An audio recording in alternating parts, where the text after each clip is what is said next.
Hello, everyone. Sorry, technical difficulty there on my end, pressing the wrong button. Well, I want to welcome you to today's student stream. I am Stephen Torres, faculty director here at Career Launch. Excited about another student stream. And today, of course, I am with Sean O'Keefe. I'm the founder, partner, and chief impact officer at Career Launch. We're bringing this to you as a way to supplement our mission of working with colleges and career programs to scale the skill set of teaching students a holistic and proactive internship or job search, especially for students with few to no connections. I'm really glad to have you here, Philip. Thank you for having me. I'm excited to be here. Yes, we have a really special guest today, a rising senior in college who is an international student.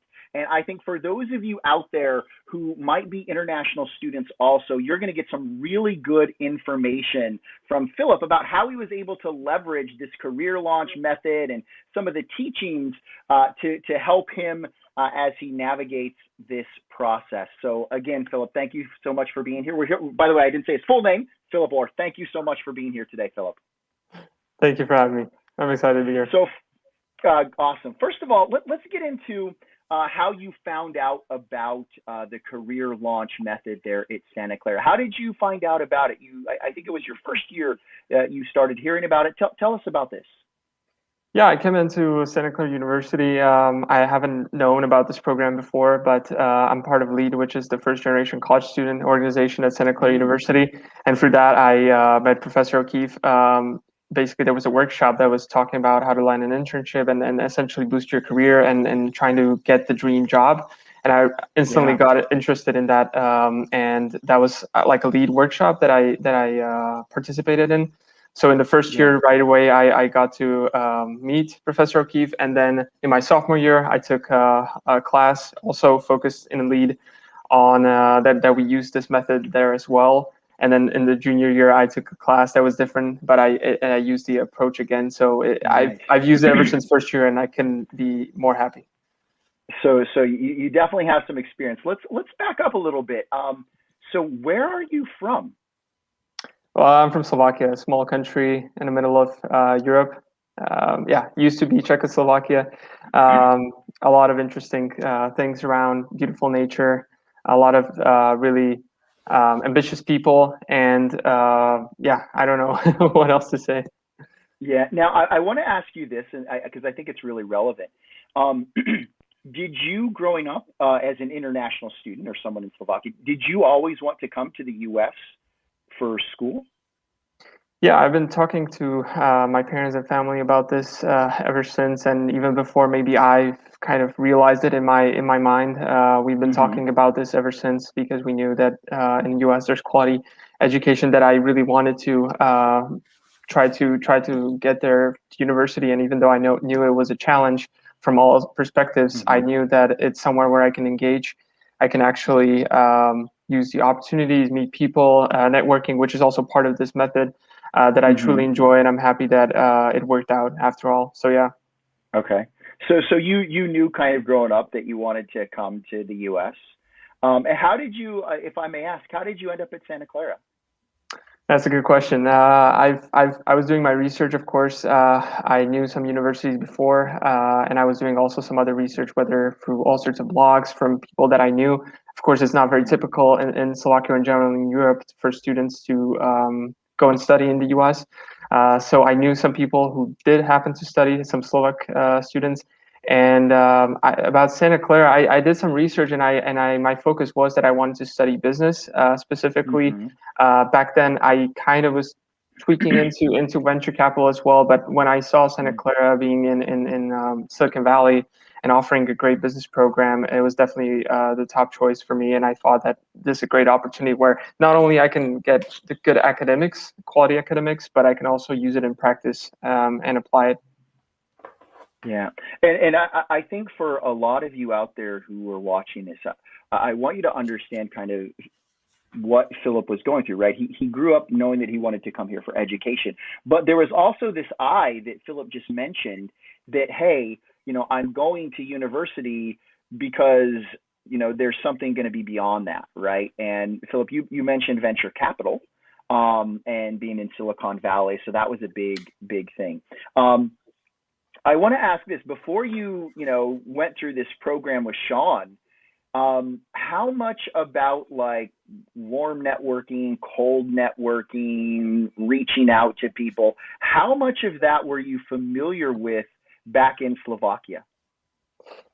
To some extent, I would say I was familiar, but not, I would say, to this sort of vast expansion. I would say I didn't know there's so many possibilities. I didn't know I could maybe leverage it, as you mentioned. I think that's the big part of it, where I was already networking. I really enjoyed it. I think it. I really enjoyed it when it was natural, but I didn't realize at some point that career-wise there is a certain aspect to it, especially when I'm in college, which is like the crucial part of your life towards your kind of first steps in career. That there are these methods where I'm able to pretty much contact people that I might not be normally able to contact. Yeah. And so I was familiar with it, like you mentioned, but not as much probably to the cold networking part, which in one way it was adrenaline. At the same time, I think it was amazing and on point, like right in the moment. And Sean, I want to bring you in on this because we've talked about this on the student stream before. But Filip is actually a really good example of how a lot of students are, right? They're aware that there is this networking aspect, that they probably should be doing something, yet they don't have the skills to be able to really leverage everything, right? And that's what the career launch method does, right? Is it gives the actual skills to take someone like Filip, who knows that, yeah, I probably should be doing this, to the actual, okay, here's how you do it, right? Could you expand on that? Yeah, and I think it's because to do it right is very comprehensive. There's a lot of micro steps. So the career launch method is 8 steps. Sounds simple, but there's actually many micro steps that need to be taken to optimize the success of building relationships from scratch.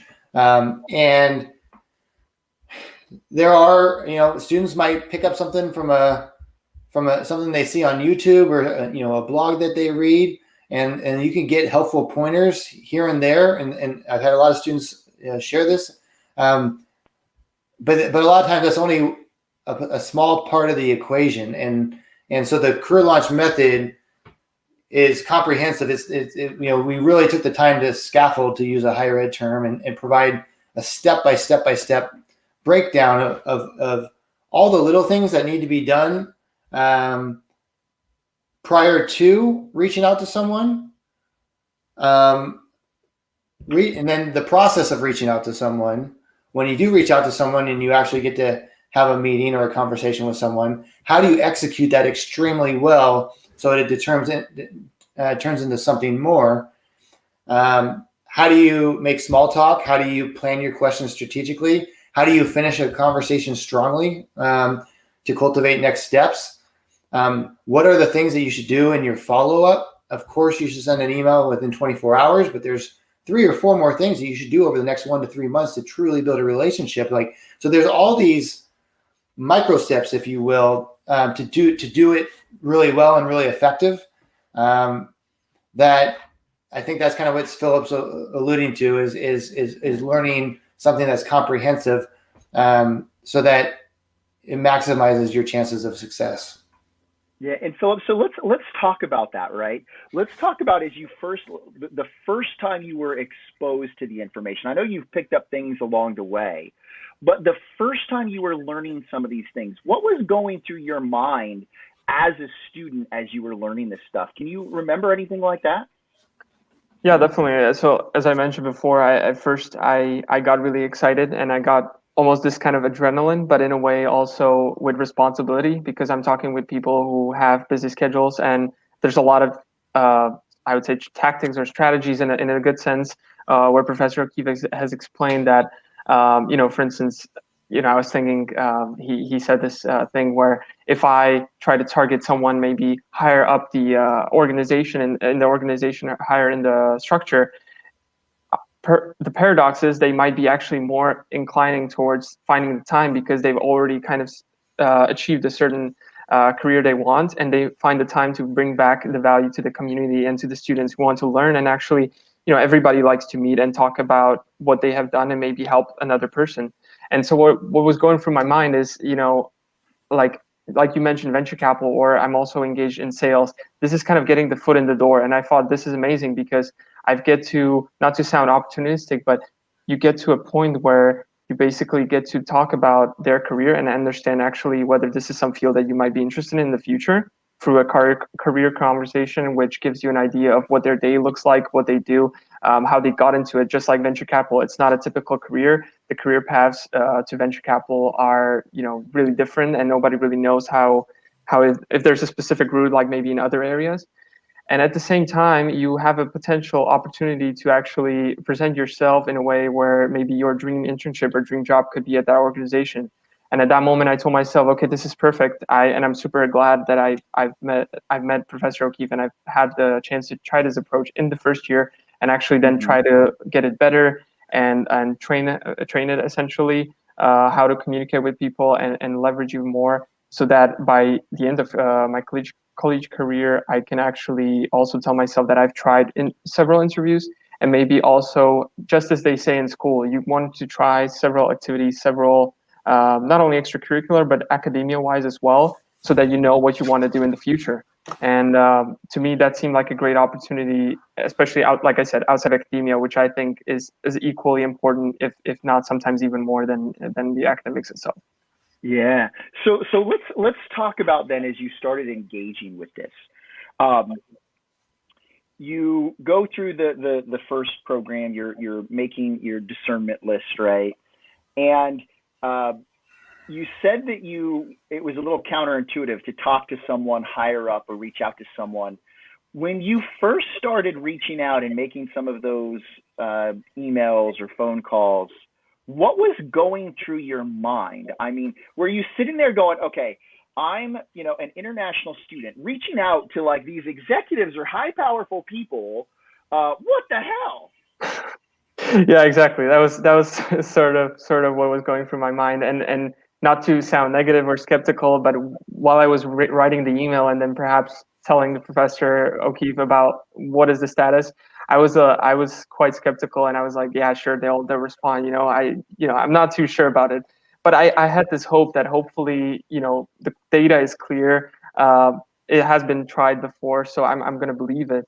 And once I was sending the emails and I was trying to get in phone calls, it took some time, and it was kind of just about this diligence and discipline to try to get to that point. But at the end, I did actually get to a point where I got interviews with top VCs in Silicon Valley that I never even thought that it would be possible. I just suddenly got an email, oh, the assistant is going to refer to you back when they're free, or with an executive in San Francisco, and suddenly I was on the train writing some questions for the given conversation to go well. So, of course, you have to believe the process and you have to believe in yourself. You want the conversation to be really well thought, and whether it is the actual area or the person that you're interested in talking to, for whichever reason, whether to understand the career, it is possible. It is possible, and even if you have doubts in your mind and the adrenaline in a positive or negative way, I think that drives you to go further. And once you get that first email, you will understand. Yeah, and Sean, so I want to talk about this from the instructor perspective, especially for those out there who might be coming into the Career Launch program as an administrator. When students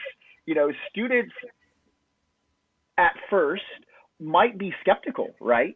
And they're like, is this really going to work? And I think what they're really saying is not, is this going to work, but is this going to work for me? Right? That's what they want. Is this really going to work? And that was Filip, right? Yeah, this is going to work for me. If I reach out to these top tier VCs, someone's going to actually respond back to me, right? And so could you talk a little bit about that from an administrator perspective, that, hey, this process, it works, right? The process works. We have data, 10 years of data backing this up. Speak a little bit to that from the administrative perspective. Yeah, well, it's easy now, right? 10, 11 years later, and having not only the data, but the stories with real names and real companies or real nonprofits that real research positions. I mean, we had a student last week. We have students every week using the method and landing amazing opportunities because of it. A student at Amherst College, first generation student, wanted something this summer, didn't have anything lined up, didn't want to get something in corporate, but wanted a research position. There was also an international student from Nigeria, and reached out, used the career launch method, contacted an alumni that he was interested in learning more about their research. That alumni worked at Columbia University. The conversation went well, and by the end of the conversation, he was offered a summer paid research position. And so, I believed in it 11 years ago because I had done it. But 11 years ago, I didn't have the data that we have now and all the cool stories that we, cultivate more and more every week that goes by. But even back then is the very, very first class I ever taught, I wasn't positive that it was going to work. But seeing it work for so many students in the very first class in 2010, and knowing my own experience and just having this belief that it wasn't because of my gender or my skin color or my major or anything about me. It was just the fact that I was a student, even my age. Like at some point I was wondering, hey, will this work for older students or students in graduate schools? And so at this point, we know that this works despite your major, despite your age, despite, any characteristics. As long as you're a student, this works. It's, that's why we call it playing the student card, because you're leveraging the fact that society likes to help students a lot more than they like to help non-students. Although the recent college grad card works too.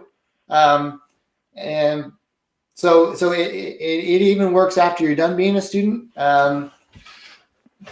But it's, at this point, going back to your question, having 11 years of data and then having all the stories, it's students feel a lot more comfortable now to say, you know what, I have some doubts, but I'm pretty sure I can trust the data and the methodology. When students learn about the methodology, they go, wow, this makes a lot of sense, and that's why so many students are able to step out of their comfort zone.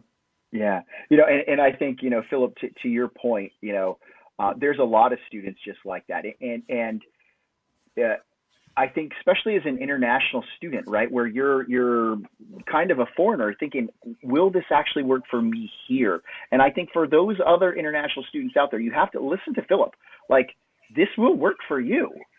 That absolutely will work. And what I love about it, Philip, is as you go through the process, you end up facing what we call the terror barrier, right? That is that barrier where you're like, do I actually hit send now, right? Or the barrier where you're like, okay, you put in the number and you're about to make the call for whether it's your actual in-person or whatever. You're like, or the 15 minutes as you arrive before, the in-person career conversation, and you're like, I'm about to walk in and talk to this person, and you're writing down the questions, making sure you're prepared. That is the terror barrier. Talk a little bit about what it's like facing that, and then what it's like reflecting, looking back on that for someone who's gone through it recently. 100%. I exactly remember that moment. It was probably at each call or each email most, especially when I knew that it was hard to get to contact the person. At first, of course, you deal with it because you get a lot of calls where you have to dial a code and you're talking to some machine. Basically, you don't perhaps even get to a real person. And then so suddenly when someone picks up, you're suddenly almost so stressed and so scared because you haven't heard anyone for the last 10 minutes that you were waiting on the phone, waiting for a real person to pick up. Yeah. So and the same with email, even though there's no face contact. But beyond, like Professor O'Keefe mentioned, the follow-up email the next morning, not using a scheduled program, just simply sending it manually in the given morning shows that you are willing to go the extra mile. And I think this is important to highlight, is going that extra mile. And at the end of the day, I think you might have mentioned it probably somewhere, is that, of course, there's nothing to lose in a way. That's what I always told myself, what is the worst that can go?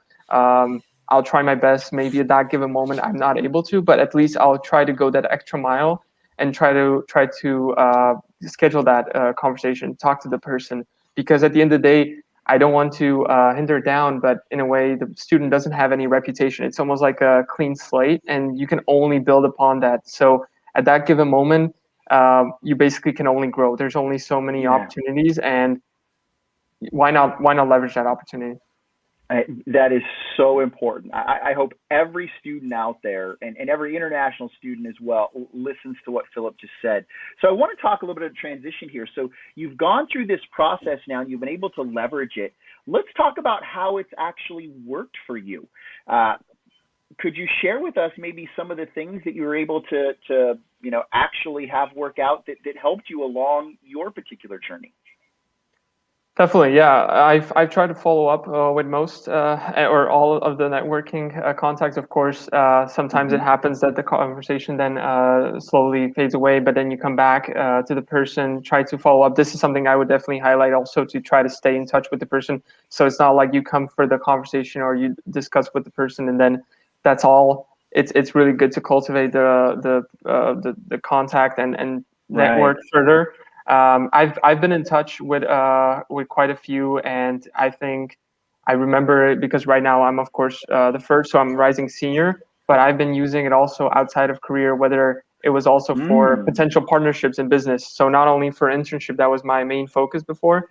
I've also received referrals for internships that I was going to the conversation, and sometimes it can happen to be not as maybe kind of happily and friendly because they're very being professional, which is good because at the end I suddenly found out that they were referring me to an internship, and at the point when I was in the discussion, I maybe didn't even think that the person was impressed or felt good about what we were talking about. So yes, I've received some references. I've also got some offers before that once I graduate, for instance, they would reach out to me and I should stay in touch. So I have positive experiences only. Yeah. And so I want everybody to really hear what Filip just said, because this is crucial.